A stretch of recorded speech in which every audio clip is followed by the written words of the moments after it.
So I wasn't going to do this poem, but hearing a couple of the pieces tonight made me think I should. And that's not to say to any of the pieces, all of them have been wonderful. Give it up for the poets.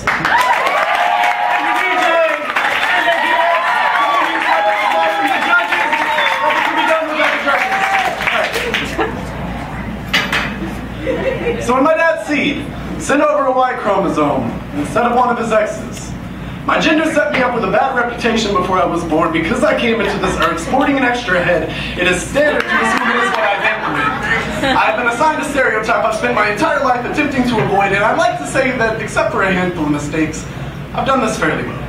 You see, I grew up hiding under the impression that I had the worst dad ever, added up my early years being told poster-boy preconceptions of what real men should look like.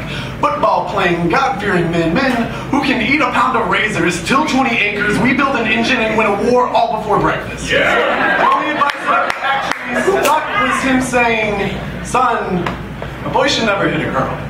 And if you ever see a boy hitting a girl, you should make damn sure he never does it again, all the while watching the head of this household, making sure my mother knew her place like the back of his hand. My dad is my anti-role model.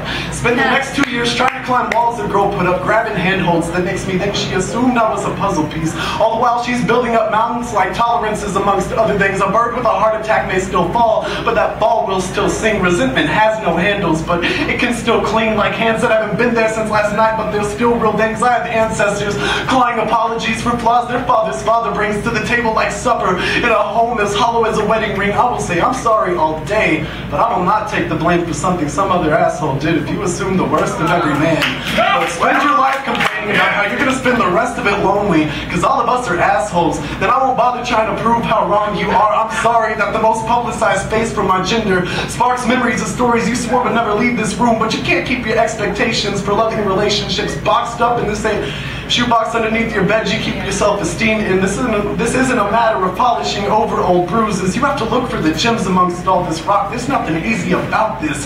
Stubborn thick-headedness might be the only way to wade through bullshit these days, but sooner or later, you're gonna fall head over heels, breakneck speed, face first into a canyon shaped like a negative of your mountain. I am no puzzle piece, but my edges might fit seamlessly to your seems to me broken promises are not band-aids for broken wings mentality that makes me want to put a greatest hits record of my apologies on repeat. You have a biased opinion of my peers. Please don't judge and jury me.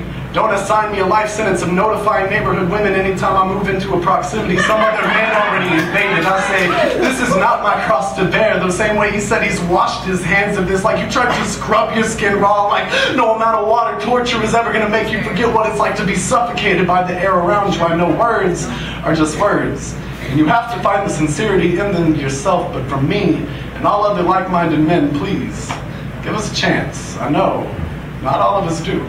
But some of us mean it when we say, I'm sorry.